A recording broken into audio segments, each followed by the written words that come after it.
बड़ी खबर आ रही है। बिहार, मध्य प्रदेश और गुजरात की बात कर लेते हैं। 3 राज्यों की 3 विधानसभा सीटों पर उपचुनाव की मतगणना लगातार जारी है। आज परिणाम सामने आ जाएंगे। इसमें बिहार की बांकीपुर सीट पर बीजेपी, आरजेडी और जनसुराज के बीच त्रिकोणीय मुकाबला है, जबकि मध्य प्रदेश की दतिया विधानसभा सीट पर और गुजरात की मांजलपुर सीट पर बीजेपी और कांग्रेस आमने सामने है, जिसमें दतिया की जो सीट है वो हॉट सीट बनी हुई है। बांकीपुर सीट में नितिन नवीन के इस्तीफे के बाद ये खाली हुई थी, जबकि एमपी की दतिया सीट कांग्रेस के विधायक राजेंद्र भारती की सदस्यता रद्द होने के बाद खाली हुई है। और गुजरात की जो मांजलपुर सीट है वो बीजेपी विधायक योगेश पटेल के निधन के बाद खाली हुई थी और ये तीनों ही सीटों पर लगातार नजर बनी हुई है। मतगणना लगातार जारी है और बता दें आपको, बांकीपुर, मंजलपुर और दतिया, इन 3 सीटों पर लगातार मतगणना जारी है। 12 बजे तक परिणाम लगभग स्पष्ट हो सकते हैं। बिहार, मध्य प्रदेश और गुजरात की ये 3 सीटें सबसे अहम है। बांकीपुर में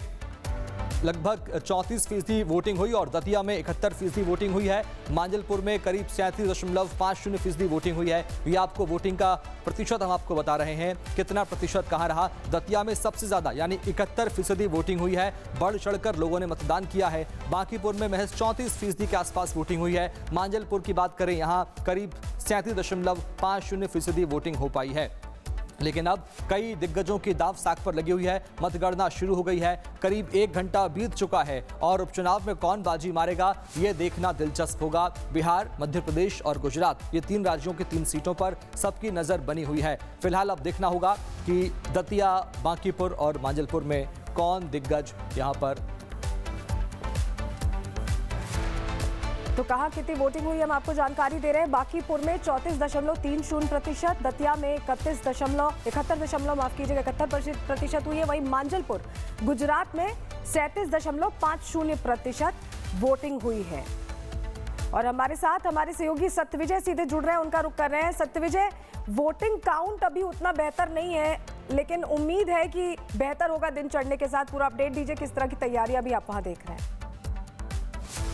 तीनों जो उपचुनाव है, इसमें सबसे इंटरेस्टिंग उपचुनाव मध्य प्रदेश का ही है। दतिया में 31% जो है वोटिंग हुई थी। आज काउंटिंग है।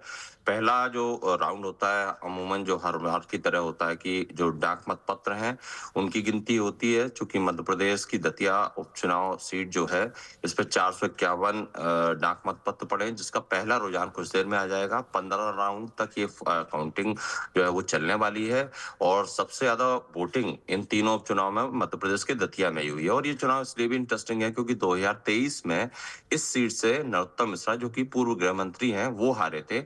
कांग्रेस के राजेंद्र भारती ने उन्हें हराया था, लेकिन राजेंद्र भारती को कोर्ट ने सजा सुनाई। इसके बाद ये सीट खाली, रिक्त घोषित कर दी गई और अब दोनों ही पार्टी की साख जो है वो दांव पर लगी है।